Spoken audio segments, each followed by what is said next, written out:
Hello Year 6, this is lesson 8 of your 2-week writing journey where you are writing a first-person recount in role as a citizen of Pompeii. Today is Wednesday the 27th of January and you're going to be exploring semicolons and colons so that you can then use them in your third paragraph. So today you're going to need a paper and a pencil for this lesson. Before we move on to learning about semicolons and colons, I want you to take 10 minutes and I want you to read back through your work. Do you need to respond to any feedback from your class teacher? Do you still need to edit this paragraph following reading it? Have you checked that your tense is correct? Remember, you're still in past tense at this point.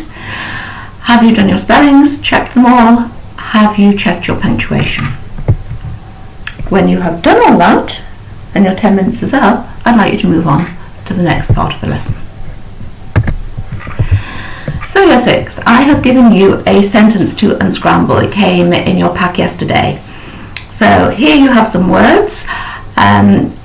You can, if you want to, do like we do in class and cut up the actual phrases that you've got and manipulate them round on the table to create a sentence. However, if you just want to do it on the screen and write the sentence on a piece of paper, that's fine by me. But remember, you cannot split up darkness came on. That is a phrase that all goes together within the sentence.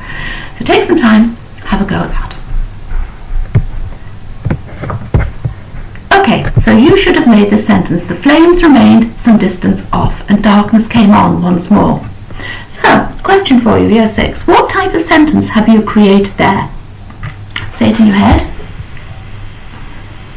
Okay, hopefully you've identified that it is a compound sentence because it has a coordinating conjunction and in it. And a compound sentence with a coordinating conjunction has two main clauses, two simple sentences, two independent clauses. Remember, there can be main clauses or independent clauses. They're both the same, but they sometimes go by different names. So can you identify the types of clauses? And we have two main clauses joined by a coordinating conjunction. So looking at the use of semicolons, the most common way to use a semicolon is to join two main clauses together. Two, we have here a main clause, the flames remain some distance off, and another main clause, darkness came on once more. And we have our coordinating conjunction. And, as you quite rightly identified, it is a compound sentence. Remember, a coordinating conjunction, we use the acronym FANBOYS to remember all of the coordinating conjunctions that there are. So I've taken out the and I've used my semicolon to replace it. The flames remained some distance off, darkness came on once more. Now remember, a compound sentence gives us detail, but it also creates an effect that we want to create. And if you wanted to create a really powerful sentence by using a semicolon, it can help you raise the level of the effect. So I'm now going to talk to groups individually to take you through your semicolon work today and then your colon work. Hello Blue and Green group.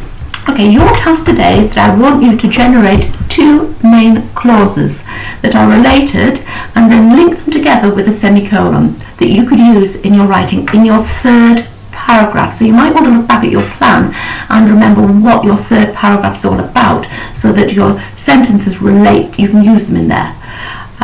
So for example here I've given you one. Here's a main clause, the volcano erupted and here ash and lava descended onto the town. And I've joined them using my semicolon.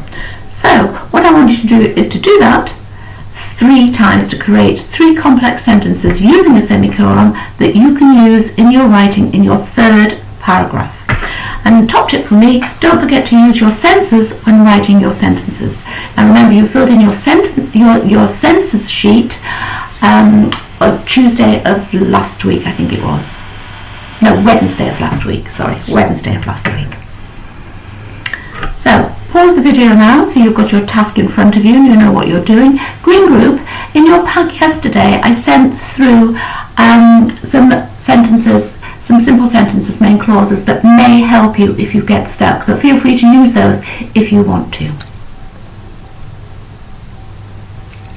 When you have done that, restart the video so we can move on to our next learning.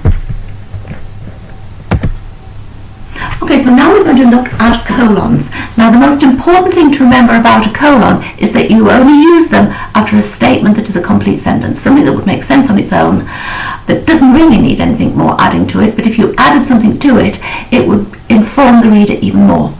So, the colon and what follows it expands or explains what came before the colon. So for example here, chaos reigned over the city. So I'm asking myself, why did chaos reign over the city? Because that's something the reader would be asking as well, and you have to explain that to the reader. So I think in my head, okay, chaos reigned over the city because a wall of hot gas was cascading towards us. So my top tip to you is write your sentence, your starting sentence, and then think, okay, what can if I ask why is something happening? What is happening? How can I explain that even more? So you've got your complete sentence, follow it with a semicolon, and then expand on the first bit that you've written. So the way I do it in my head is I've got my sentence, chaos reigned over the city, and I think colon, the colon is because, and then I explain it. So chaos reigned over the city, colon, because a wall of hot gas was cascading towards us.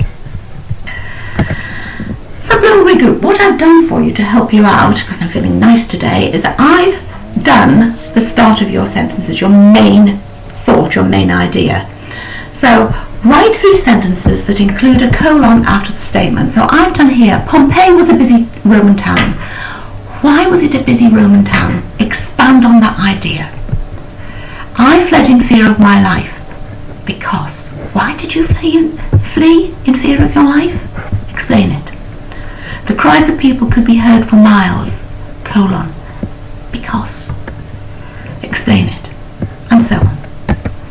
And then if you're feeling adventurous, Blue and Green Group, you could create one completely on your own.